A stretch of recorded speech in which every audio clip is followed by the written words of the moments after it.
মুখোশে মানুষে খেলার এই পর্বে আমাদের সাথে বসে আছে অভিজিৎ বর্মন পটা। পটার কোনো পরিচয় দরকার নেই। পটা আর আমরা প্রায় 97 সালের বন্ধু।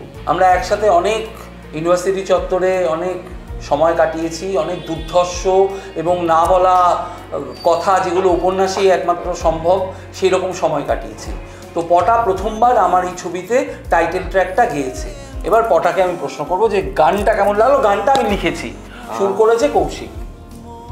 হ্যাঁ, অরফিউজের লেখা মানে দিস্তে দিস্তে লেখা। এখনও বোধহয় অরফিউজ নিজেও কত লিখেছে সেটা আমরা তো দেখেছি। অরফিউজ কিছু না হোক সারাদিন বসে এক দিস্তে খাতা তো লিখতই। তো ওর মাথার মধ্যে চিরকালই একটা কাল্পনিক জায়গা কাজ করতো। ছবি নিয়ে ওর কলেজ জীবন থেকেই ওর ইচ্ছা ছিল যে ও ছবি নিয়ে কাজ করবে, এক্সপেরিমেন্টাল কাজ করবে।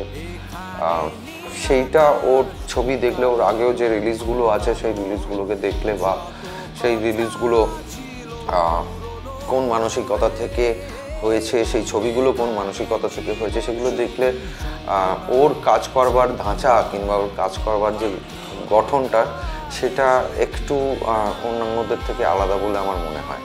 এবং ওর লেখা, ওর যে গানটা লিখেছে সেই গানটা, এই যে ছবিটা হচ্ছে মুখোশে মানুষে খেলা, এই মানুষ এবং মানুষের মুখ সেটাকে কিভাবে দেখছে, দিনের শেষে একটা মানুষ কী করে একা হয়ে যাচ্ছে এবং সেই একাকিত্বের জায়গা থেকে এই গানটা লেখা হয়েছে বা পেন ডাউন করা হয়েছে। খুব সুন্দর একটা লিরিক এবং খুব সুন্দর তাতে সুর দিয়েছে। গানটার যেরকম চল বা গানটা যেভাবে গাওয়া বা অরফিউজ যেভাবে ভেবেছে সিনেমার জায়গা থেকে, সেটা আমার ব্যক্তিগতভাবে ভালো লেগেছে। এরপরে দর্শক বন্ধুরা যদি ভালো বলে সেটা আমাদের কাছে ডেফিনেটলি সবথেকে বড় পাওয়া হবে।